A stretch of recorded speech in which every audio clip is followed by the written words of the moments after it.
Fact number 10, चाहे बस हो, ट्रक हो या फिर ट्रेन ही क्यों ना हो, इमरजेंसी गेट तो आपको हर किसी में देखने को मिल जाएगा। ठीक वैसे ही प्लेन्स में भी इमरजेंसी गेट होता है, लेकिन प्लेन्स का इमरजेंसी गेट दुनिया का सबसे महंगा गेट होता है। अब आप सोच रहे होंगे कि भला ऐसा क्यों, तो आपको बता दें कि चलते प्लेन में इमरजेंसी गेट को खोल पाना तो पॉसिबल नहीं है, इसलिए गेट को या तो जमीन पर खोला जाता है या फिर पानी में, और इस गेट को सिर्फ एक बार खोलने की ही खर्च से 20 से 30 लाख रुपए आता है। तो दरअसल जब भी प्लेन के इस गेट को खोला जाता है तो एक फूली हुई स्लाइड बाहर आती है जो पैसेंजर्स को सेफ्टी नीचे उतारती है। ये स्लाइड देखने में भले ही बलून जैसी लगती है, पर आग भी इस स्लाइड का कुछ बिगाड़ नहीं सकती। वहीं पानी में ये स्लाइड बोट का काम करती है। ये स्लाइड 900 डिग्री का टेम्परेचर भी झेल सकती है। अगर ये दरवाजा खराब हो जाए तो इसे ठीक करवाने में करोड़ों रुपए खर्च हो जाते हैं, इसलिए ये दरवाजा दुनिया में इतना महंगा होता है। फैक्ट नंबर 9, क्या आपको भी ऐसा लगता है कि जिस गाड़ी में जितने टायर ज्यादा होंगे वो गाड़ी उतनी ही स्पीड से दौड़ेगी? अगर हाँ, तो आपको गलत लगता है, क्योंकि हम आपको एक ऐसे ट्रक के बारे में बताएंगे जिसमें इतने सारे टायर होने के बावजूद उसकी स्पीड बहुत स्लो है। जिस ट्रक की हम बात कर रहे हैं उसमें 416 टायर लगे हैं, लेकिन फिर भी इस ट्रक को मंजिल तक पहुंचने में 1 साल का टाइम लगेगा। अब सवाल ये उठता है कि इस ट्रक में ऐसा क्या लोड करके लाया जा रहा है? तो भाई लोग, इसमें रिफाइनरी के बड़े से रिएक्टर को लोड किया गया है। ये ट्रक इतना ऊंचा है कि रास्ते में आने वाले बोर्ड और तारों को भी ऊपर करना पड़ता है, इसलिए 25 लोगों की एक टीम हमेशा इस ट्रक के साथ चलती है। और जानते हैं कि ये ट्रक गुजरात के कांडला जिले के 11 महीने पहले चला था, जो कि भटिंडा रिफाइनरी तक जाएगा।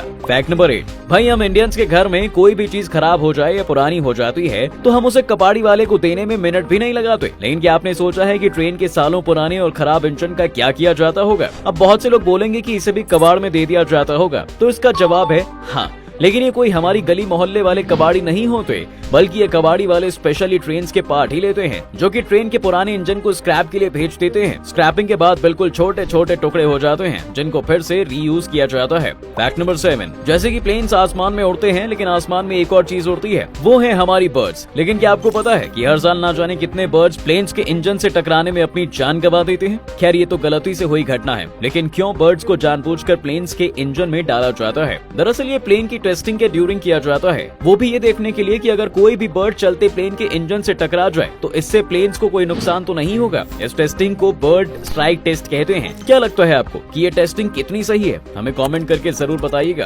फैक्ट नंबर 6, चाहे इलेक्ट्रिक बाइक हो, कार हो या फिर बस हो, सभी इलेक्ट्रिसिटी से चलने वाले व्हीकल्स को ज्यादा बढ़ावा दे रहे हैं, क्योंकि इनसे पॉल्यूशन नहीं होता। लेकिन क्या आप ये जानते हैं कि अगर इलेक्ट्रिसिटी की बस में आग लग भी जाए तो आग इतनी आसानी से नहीं बुझती है, चाहे फिर आप कितनी ही फायर ब्रिगेड की गाड़ियों को क्यों ना बुला लो। इस आग को बुझाने के लिए पानी भी काफी यूज होता है। इसके लिए लगभग 1 लाख लीटर पानी की जरूरत होती है। वहीं इलेक्ट्रिसिटी से चलने वाले व्हीकल्स में आग बहुत जल्दी लग जाती है। इसके पीछे का कारण है बैटरीज की लो क्वालिटी। बैटरीज में छोटे छोटे सेल्स यूज किए जाते हैं। अगर एक भी सेल में आग लग जाए तो धीरे धीरे सभी सेल्स में आग लग जाती है, और अगर इस आग को ना बुझाया गया तो ये लगभग 5 दिन तक चलती रहेगी। फैक्ट नंबर 5, बहुत बार ऐसा होता है कि हम जल्दी जल्दी में अपना चार्जर अपने घर पर या फिर कहीं और रखकर भूल जाते हैं।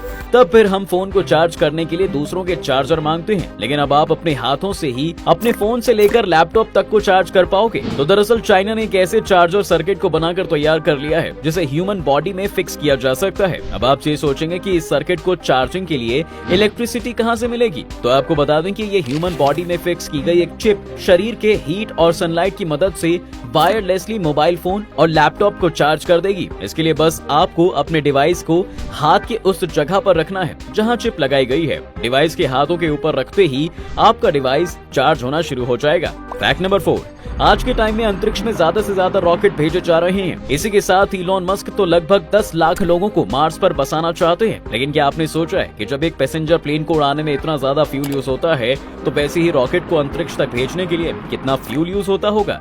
इन रॉकेट्स में हर सेकंड 5000 लीटर फ्यूल यूज होता है। तो इस हिसाब से जितनी देर तक रॉकेट चलता रहता है उसमें पर सेकंड 5000 लीटर के अकॉर्डिंग फ्यूल यूज होता रहता है। इसी के साथ रॉकेट में रखे गए 1 किलो तक के सामान में 100 किलो का फ्यूल यूज होता है। फैक्ट नंबर 3, प्लेन्स के इंजन इतने स्ट्रॉन्ग होते हैं कि ये भारी से भारी चीज को भी अपनी ओर खींच सकते हैं। आसमान में उड़ते टाइम न जाने कितने बर्ड्स इस इंजन से टकराकर अपनी जान गंवा देते हैं। तो क्या आपने कभी सोचा है कि ऐसे इस इंजन पर जाली लगाकर इसको कवर क्यों नहीं किया जाता, ताकि बर्ड्स को बचाया जा सके?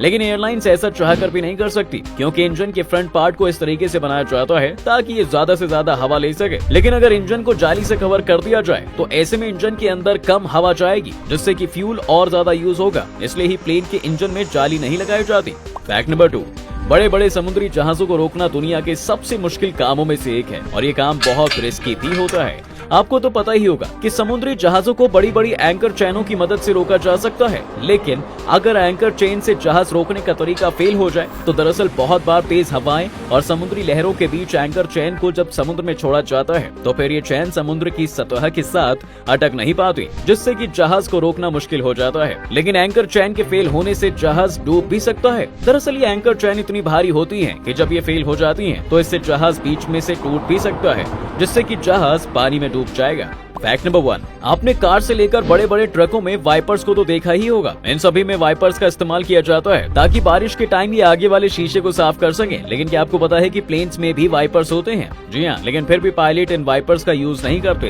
दरअसल इसके पीछे का कारण ये है कि प्लेन्स आसमान में लगभग 800 से 900 किलोमीटर पर आवर की स्पीड से उड़ते हैं, जिससे कि इतनी स्पीड में इन वाइपर्स का यूज करना पॉसिबल नहीं है। लेकिन ऐसा भी नहीं है कि ये वाइपर्स सिर्फ शो ऑफ के लिए होते हैं। दरअसल जब प्लेन नीचे चलते हैं तो फिर पायलट इन वाइपर्स का यूज करके शीशे को साफ करते हैं, लेकिन उड़ते हुए जहाज में इन वाइपर्स का यूज पॉसिबल नहीं है।